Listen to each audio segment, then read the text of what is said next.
Capture the world, one frame at a time. Whether you're chasing sunsets in Santorini or navigating bustling Tokyo streets, the right camera is your essential travel companion. In this video, we're diving deep into the top 5 best travel cameras of 2025. We'll explore cutting-edge features, compare image quality, portability, and durability, and help you find the perfect camera to document your adventures. Number 5. Fujifilm X-M5. When it comes to finding the perfect travel camera, the Fujifilm X-M5 stands out for several reasons. It's compact and stylish, making it easy to carry during your adventures. It also boasts impressive specifications that outshine many of its direct competitors, all while being more budget-friendly than most rival models.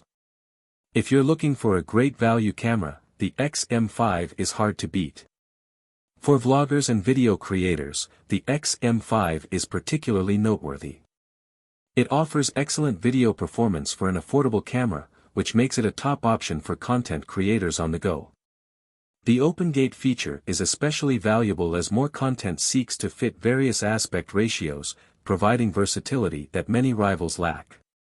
However, if you're primarily shooting in standard 4K, there might not be a compelling reason to switch from another brand if you're already invested in their ecosystem. When it comes to photography, the absence of a viewfinder might be a drawback for some.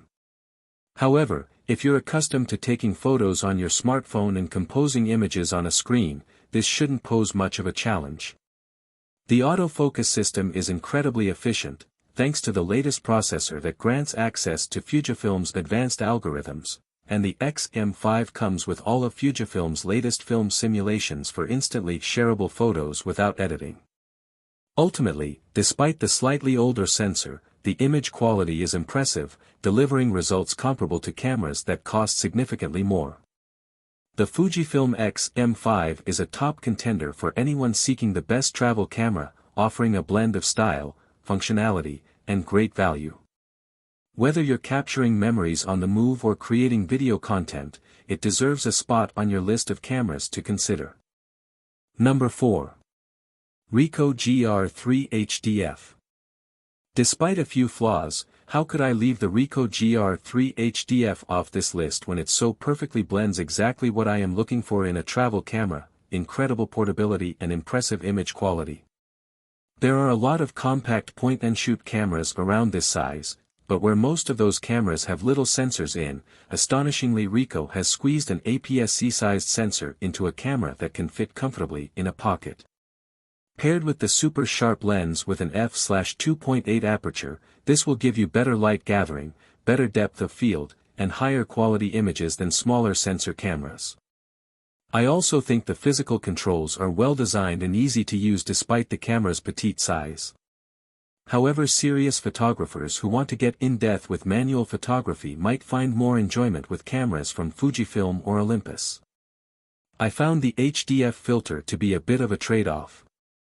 While it replaces the standard camera's 2-stop ND filter, I noticed that 2 stops didn't really make much difference in achieving motion blur in bright light. The effect of the HDF filter itself is quite subtle, making it hard to tell if I'd used it at all, and since it's a hard effect, there's no going back if I change my mind later. Personally, I prefer applying these kinds of effects during post-processing for better control. You can still buy the version of the GR3 with an ND filter, but there is more stock available of this newer HDF version. Unfortunately, there are several limitations to the GR3 that are worth considering. For starters, there's no electronic viewfinder, EVF, and if I wanted to use an optional clip-on viewfinder, you have the option, but I think it is far too pricey. One thing I struggled with was the rear screen's visibility in bright conditions unless I cranked the brightness to the max, but that had a knock-on effect to the battery life, which only lasted about 200 shots and wasn't sufficient for longer days of exploring. The camera features a fixed focal length lens, and while there's a crop mode for extended focal lengths, it means sacrificing resolution. There's also a twist-on optical wide-angle conversion lens available, but I found it to be bulky and not budget-friendly. Number 3. Sony A7 III.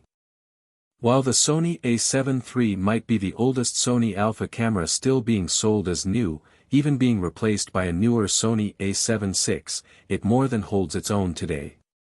Any photographer looking for an excellent full-frame hybrid camera for traveling should seriously consider this camera as an option. Why? Well, I don't think there is a better value full-frame camera out there, which when traveling can take some of the jeopardy out of damaging or losing your incredibly expensive kit. It might be getting on a little, but the camera still has a very competitive 24.2 MP back-illuminated image sensor, which delivers great tonal range and makes high ISO settings possible, which anyone who is shooting a lot in low light on their travels will really appreciate. A 5-axis image stabilization system also delivers less shake when shooting at night, or capturing video. And if you are also looking to get some video footage on your travels, then the a7 III has very capable 4K video, although has been surpassed by a few other models on this list which would be more suitable if video is a priority.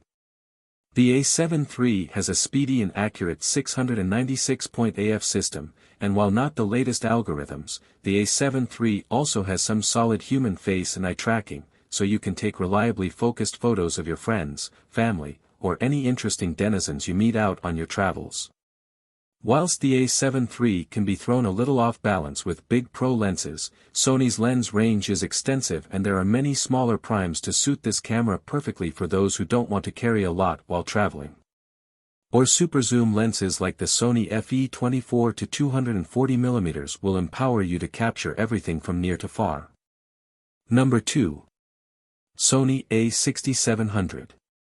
The Sony a6XXX series has always been a favorite among photographers who value portability and versatility, with Sony continuously managing to squeeze more impressive features into the range while maintaining its incredibly compact form factor. The latest addition, the a6700, is a step forward from its predecessor, the a6600, boasting upgraded autofocus and in-body image stabilization. The camera retains the compact APS-C design, although the button layout has been improved, as well as the menu system, making for a more enjoyable to use camera, although with a body as compact as this, the layout is still a little cramped.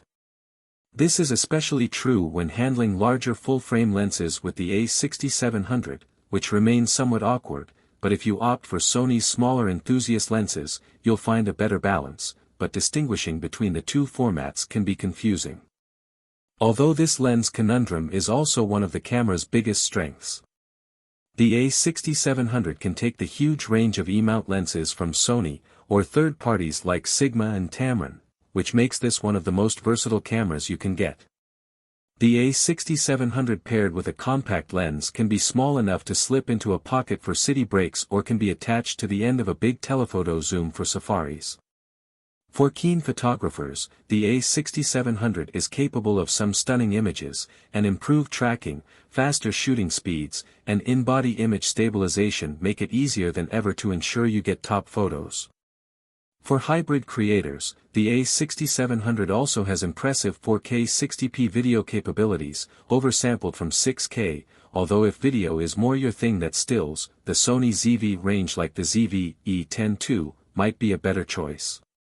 Although pricier than its predecessor and some competitors, the a6700 offers a lot of impressive features, although there are a lot of challengers from Nikon, Canon, Fuji, and Panasonic nipping at its heels if you can compromise on the a6700's compact design.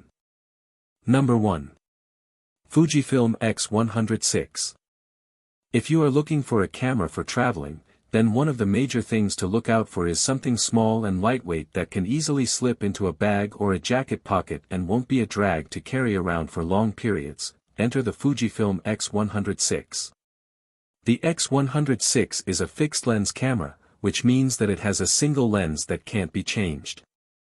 The lens is 23mm, or equivalent to a 35mm length lens on a full-frame camera, a perfect length for travel photography as it is wide enough to get in landscapes and street scenes, but narrow enough for portraits and family shots. While there are converters available for the X100V to change the length of the lens, I find these have an adverse effect on image quality, but the X106 does have a trick to crop images when taking them to give the illusion of additional focal lengths, although at a reduced pixel count. The X100V 40MP photos however are stunning and packed with detail. There is also human, animal, bird, and vehicle autofocus tracking, so you can snap away with confidence that your shots will be in focus. Finally, image stabilization helps cut out hand jitters in low light or shooting video, for more stable footage. For those who want to share travel snaps as you go, you get access to Fujifilm's awesome film simulations and custom recipes, which takes the work out of editing, and with Wi-Fi and Bluetooth connectivity in the Fujifilm X app, you can quickly share ready-to-post photos and video to social from your phone. The X111 form factor and tilt-only screen mean this is not the most ideal camera for video on this list, but you can get 6.2K, cropped, 4K, or HD video with slow motion reaching 240 frames per second. If you are more serious about video, then check out the Fujifilm X-S20 below. The X100Vi's design will certainly catch a few eyes while traveling. The camera is lovely to hold, made with premium materials, and with a wonderful hybrid optical viewfinder that shows either the optical view or how it looks through the sensor with a flick of a button. However, one major downside for travel, the X106 lens is not weather sealed without an adapter, which comes at an additional cost. Speaking of cost, this premium camera comes at a premium price, with some similar tech available for less in other models. But for the build quality and features, I think it does a lot to justify its higher price, but if you want the best compact camera, there is nothing better than this. You will find all the links of these products in the description below. Comment below and tell us which travel camera you were considering. Thanks for watching this video. Don't forget to hit the like button and share with your friends, and if you are new to the channel then subscribe and hit the bell icon for future updates.